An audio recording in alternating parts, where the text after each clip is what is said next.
जय माता दी। हिंदू कहानी संग्रह में आप सभी का स्वागत है। आज बहुत सुंदर कहानी लोक कथा लेकर आए हैं। खूंटे में मुर्दाल है। ये बहुत पुराना लोक कथा है। खूंटे में मुर्दाल है, का खाऊं का पीऊं का लेके परदेस जाऊं।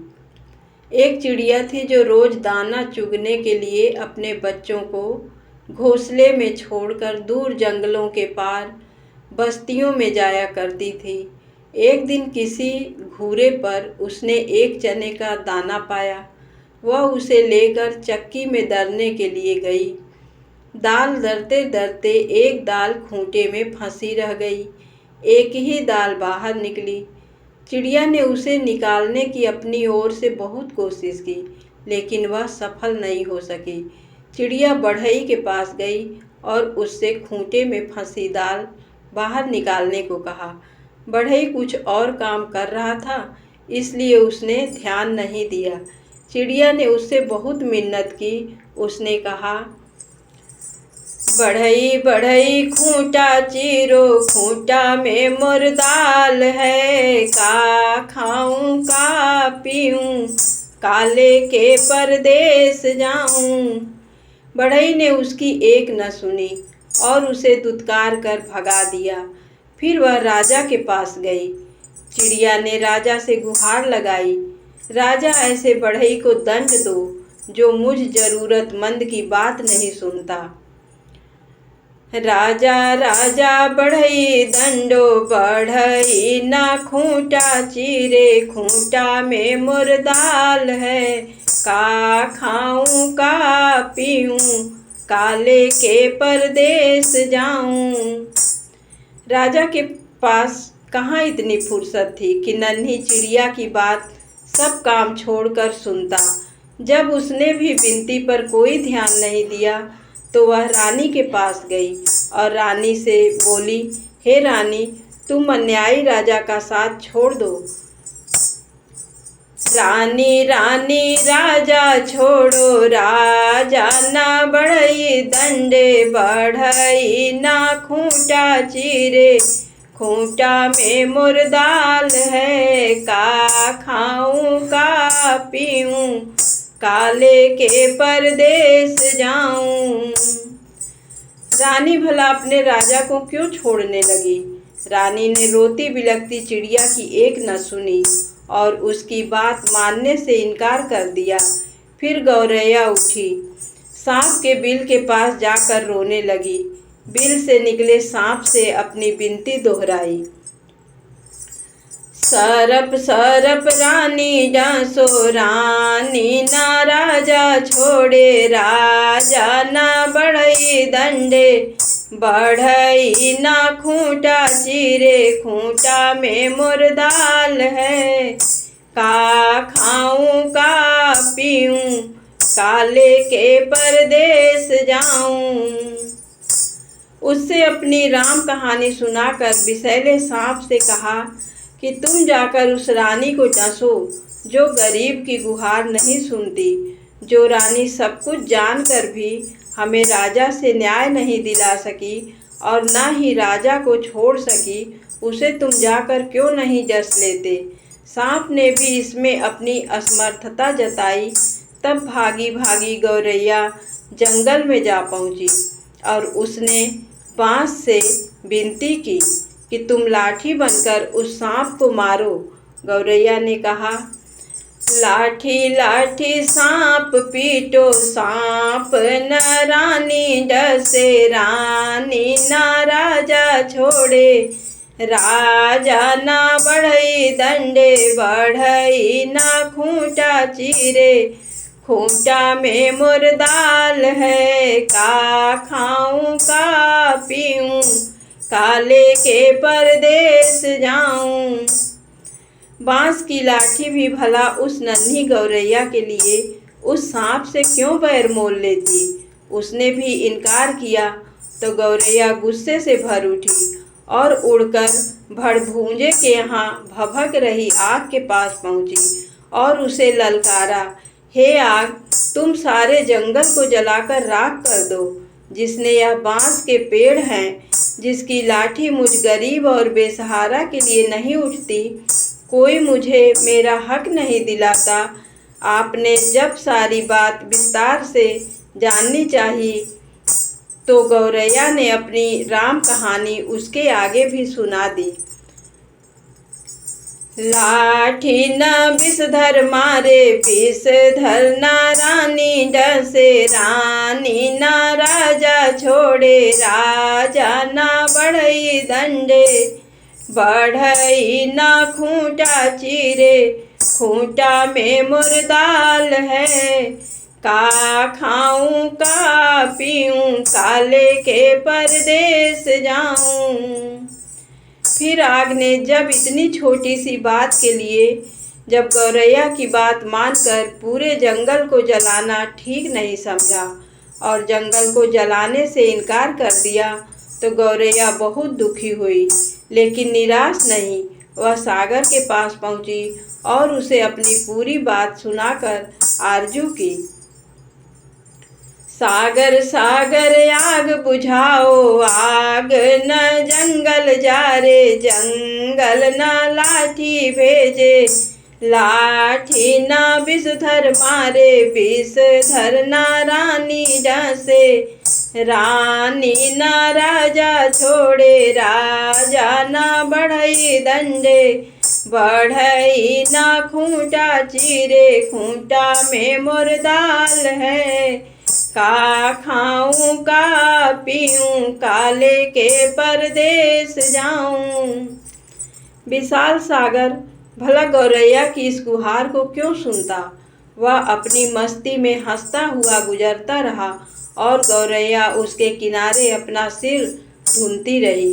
सुबह से शाम होने को आई। गौरैया को जब यह भी न्याय नहीं मिला तो वह हाथी के पास पहुंची। हाथी के पास उसने अनुनय की कि तुम चलकर मुझे न्याय दिलवाओ, उस समुद्र को सोख लो जो मुझ दुखियारी की हंसी उड़ाता है। बलवान होते हुए भी अन्यायी के विरुद्ध खड़ा नहीं होता। जानते हो हमारे साथ क्या क्या गुजरी। और वह गा गा कर पूरी व्यथा कथा हाथी को सुनाने लगी।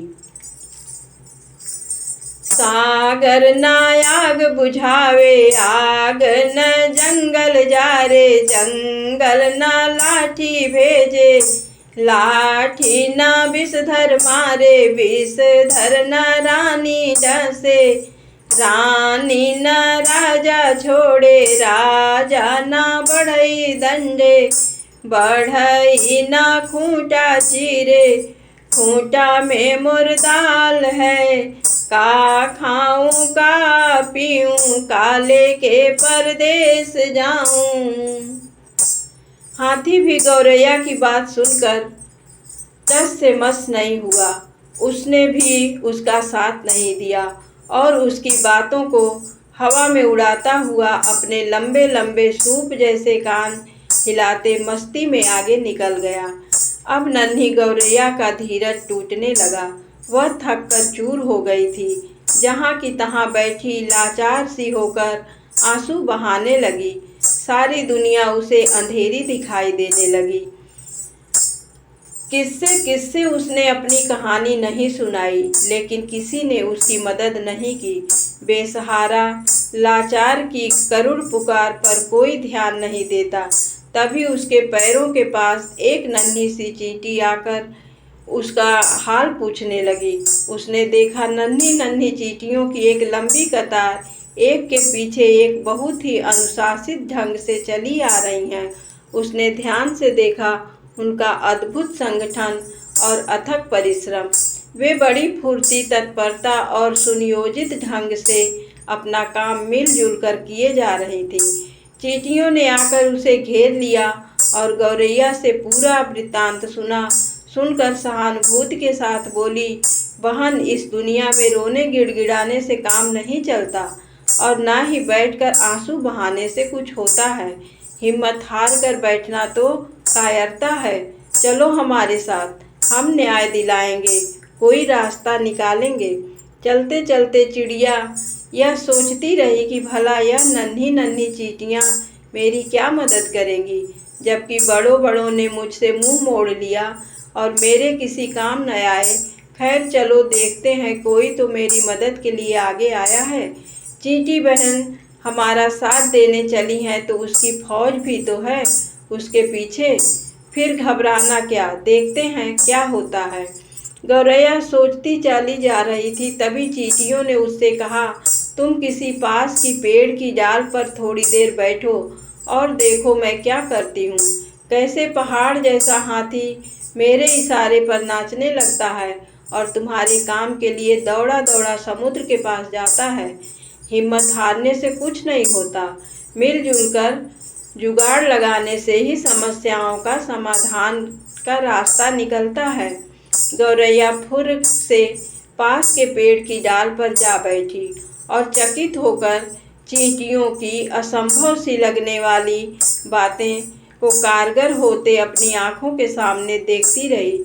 चींटी धीरे धीरे हाथी के पैर से सरक कर उसके कान तक जा पहुंची। हाथी अपने सूप जैसे कान हिलाता, सूंड से अपने माथे पर फूंक मारता ही रह गया और चींटी उसके कान में घुसकर उसे तंग करने लगी और उसे समझाने लगी, बड़े बड़े बलवान यदि अपने बल का अहंकार भी चूर होकर दीनहीन छोटों को सहायता न करें तो उन्हें भी भान होना चाहिए कि काम पड़ने पर छोटे भी यदि अपनी आन बान के लिए अड़ जाएं तो बड़ों बड़ों के लिए संकट पैदा कर सकते हैं।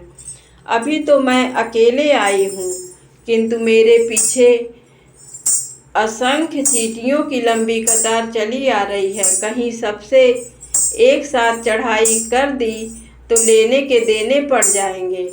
अपने प्राण संकट में क्यों डालते हो? मेरी नेक सलाह यही है कि तुम सीधी तरह चलकर गौरैया का काम करो, नहीं तो आगे समझ लो। मरता क्या न करता। हाथी झुंझलाहट और घबराहट में चींटी की बात मानने को लाचार हो गया। वह यह कहते हुए गौरैया के काम के लिए सागर को सोखने को तैयार हो गया। मोहे काटो ओटो मत कोई, हम सागर सोख बिलोई। चींटी ने हाथी का पिंड छोड़ दिया और गौरैया उसे धन्यवाद देते हुए हाथी के पीछे पीछे उड़ती वापस सागर की ओर लौटी। हाथी जैसे ही सागर के पास उसे सोखने के इरादे से पहुंचा, सागर हाथ जोड़कर बोला, मोहे सोखो वोखो मत कोई, हम आग बुझाई बलोई। सागर जब अपनी तटों की सीमा छोड़कर आग बुझाने के लिए उमड़ा, आग ने थर थर कांपते हुए गौरैया का काम करने का वचन दिया और कहा, मोहे बुझाओ बुझाओ मत कोई, हम जंगल जारब लोई। आग जंगल को जलाने के लिए बढ़ी, गौरैया भी साथ चली आ रही है। यह जानकर जंगल ने भी वादा किया, मैं लाठी को सांप मारने के लिए तुरंत भेजता हूँ, लेकिन मुझे जलाकर राख मत करो।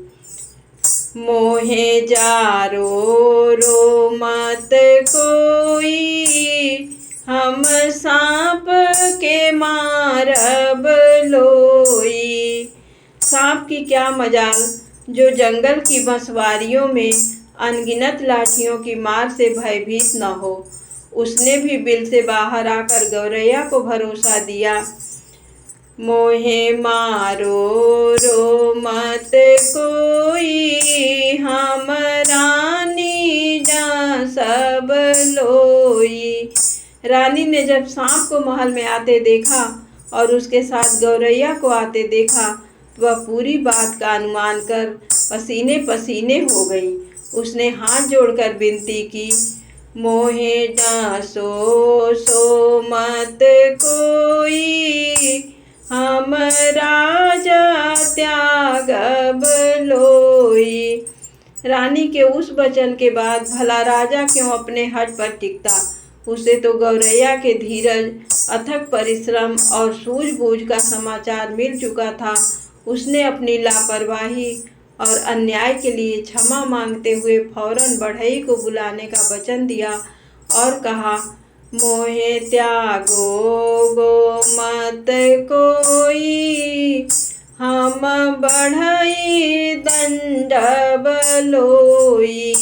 फिर क्या था, बढ़ई ने राजा के सामने आकर गौरैया की बात न मानने का अपराध कबूल किया और थर थर कांपते हुए राजा ने गिड़गिड़ा कर विनती की, मोहे दंडो वंडो मत कोई, हम खूंटा फाड़ब लोई।